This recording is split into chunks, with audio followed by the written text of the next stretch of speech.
Alright, so I'm going to show you how to set a dog-proof coon trap. So what you're going to do,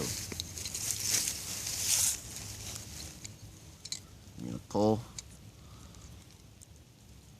get your finger up on here, just pull this down.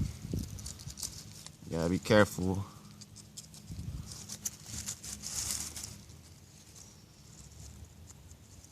Just like that. That's all you gotta do. Just take your hands away, let off some pressure very slowly.